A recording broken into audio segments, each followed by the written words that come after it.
Welcome to Ask a Director, where we gather site directors from the National Writing Project and we answer a question that has popped up. And our question this Ask a Director session is, how do you go about making decisions at your site? And that's our base question. How do you go about making decisions? And that could be decisions about what your site chooses to do or about running your site, as well as decisions about programming or choices on workshops or continuity work. So our question at the center of our Ask a Director discussion today is, how do you go about making decisions? And directors, as you first answer, would you go ahead and introduce yourself and tell us your site? And then what do you think? How do you go about answering or making decisions? So Ellen Shelton, do you want to start us off? Sure. Hi, Ellen Shelton. I'm the director at the University of Mississippi Writing Project. I will first of all say that there are some decisions that the director just simply has to make. That is just a reality, definitive. You're also the one over the budget. I'm the one who has to negotiate the space and have conversations with the institution itself. So I know a lot of sites use a TC council. We got away from that. So when we have programming discussions a couple of times a year, even during COVID, I have leadership teams for like our institute, for our professional development, the people who do kind of the most work, and it's not exclusive. But a couple of times a year, we also do a all y'all come invitation to site work. And but I do send very specific invitations to people. Like, I want you here, you have a voice I need. So just to make sure that some people actually show up. If we were face-to-face, I'd offer food. And we do kind of big planning sessions. But we've just kind of gotten on Zoom and all y'all bring coffee and let's have a conversation. But what does this mean? What does this look like? And then we kind of all bring it back.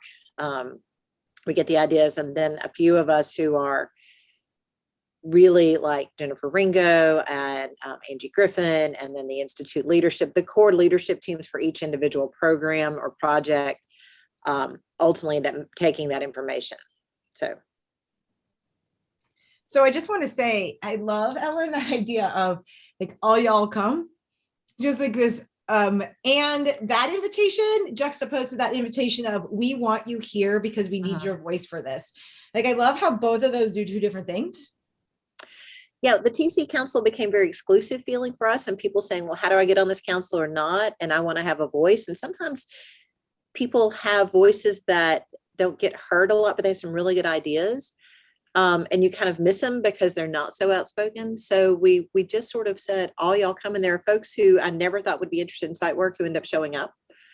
And then, some people will, the direct invitation, but you kind of have to have both to make sure that people do feel invited. But I'm always amazed at who shows up. So it's kind of fun. I really love that. So I'm just going to just recap, because I heard actually three things that you did. All y'all come, specific invitations, and then your core team that you gather together. And then I guess there was ones that you just, as a director, you just make. So there's kind of four things that were happening. Okay, nice. Darshana, were you going to add? Hey everyone, Darshana Katwala from the Long Island Writing Project. So I was going to share a couple of ideas in terms of how we make decisions in terms of planning the year or possible workshops or a book study. One of the things we do at the beginning of any school year is ask teachers and interested educators to fill out a membership form. And in that membership form, they fill out their particulars, because sometimes they may have an institution change, a school change, a different grade. So it gives us an updated way of keeping in touch. And part of that form involves filling out two questions. One is, what kind of workshops would you like to see, or book study, or is there a specific topic that you really would like to kind of tackle or address? And another question as a subset is this idea, are you interested in leading a session, or do you have a partner? Because sometimes I find that educators are a little bit shy about sharing that they're already doing this work. They're already kind of well-read in an XYZ topic that they may be interested in. Another thing that we also do is something kind of informal and organic. Anytime we'll have a workshop or writing group or any kind of an activity that the site is leading, we ask members to share, what are the books that you're reading? Is there something that you're interested in? And we use that as sort of like informal, I want to say, way of gauging folks' interest, but also kind of help us, hey, I am really interested in Taylor Mali. And that happened when we were at that NWP studio initial launch, right? So guess what? My co-director, Heidi Atlas, reached out to Taylor Mali, and now we have him for September 18th at LIWP. So it's like, whoa. So it's something, it may sound kind of so simple and basic, but it has really worked for our site. So I just wanted to share that.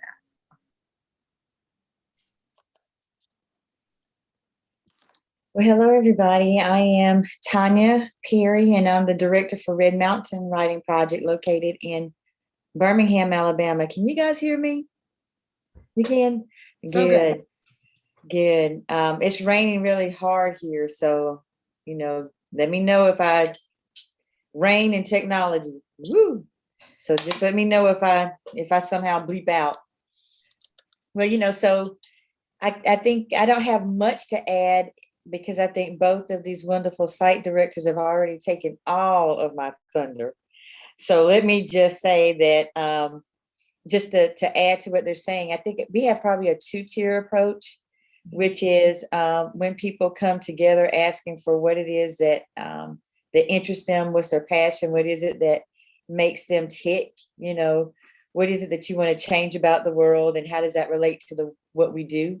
So asking that question to everybody, no matter how they come in. And so this summer we have a two-tier approach. We had we didn't have an official summer institute.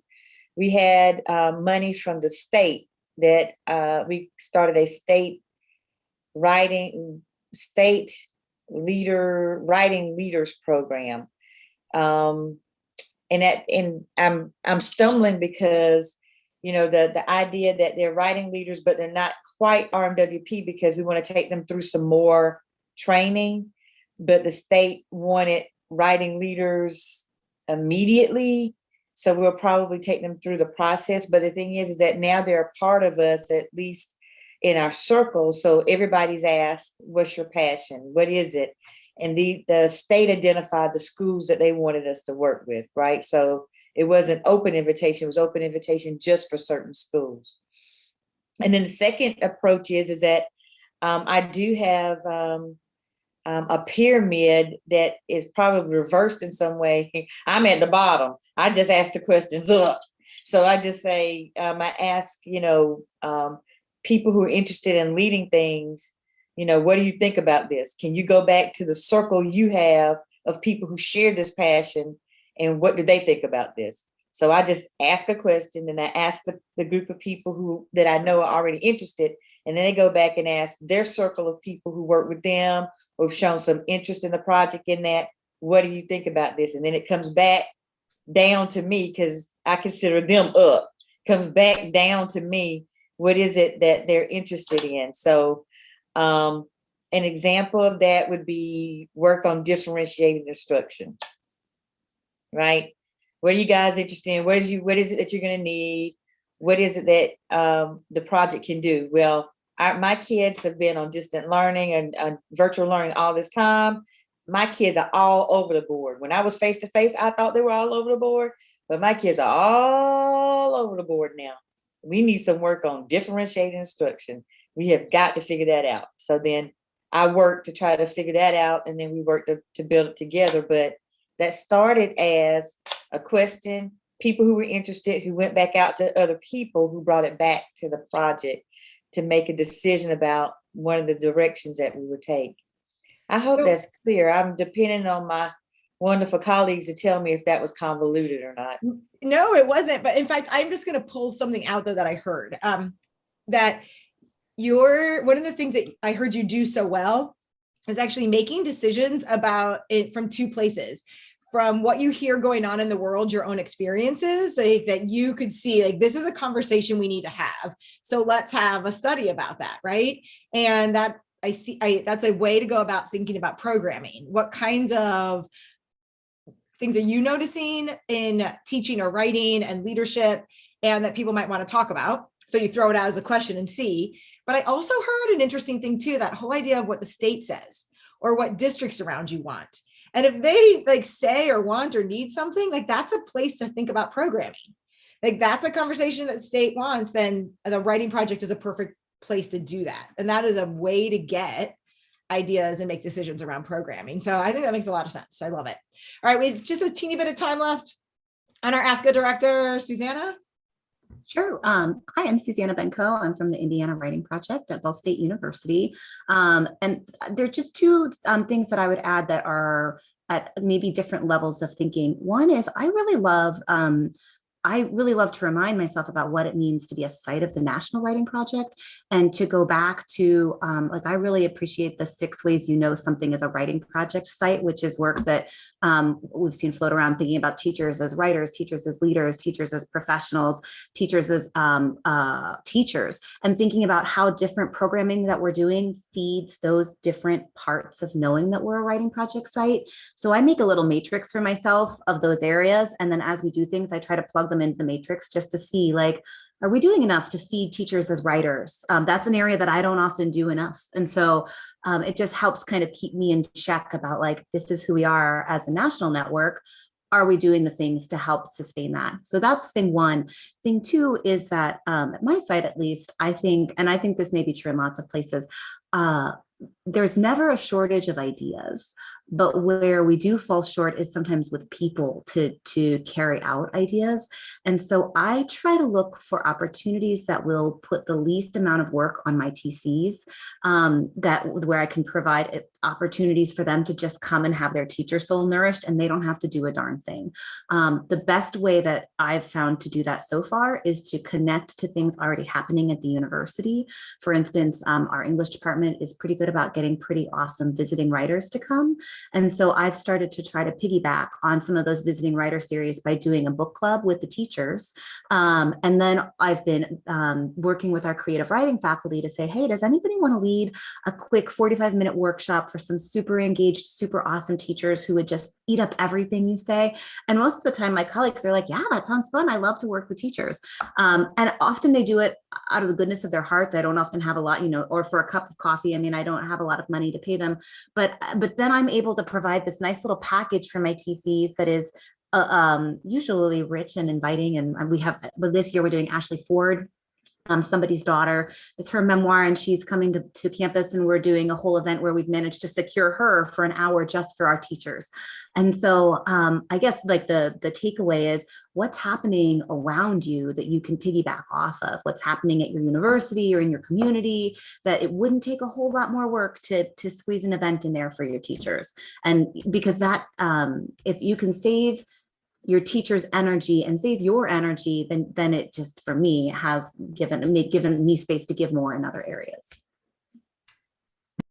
Dang, these were good. I don't know. I just took like pages of notes from our Ask a Director discussion. So thank you, everyone. And we'll be back with another question.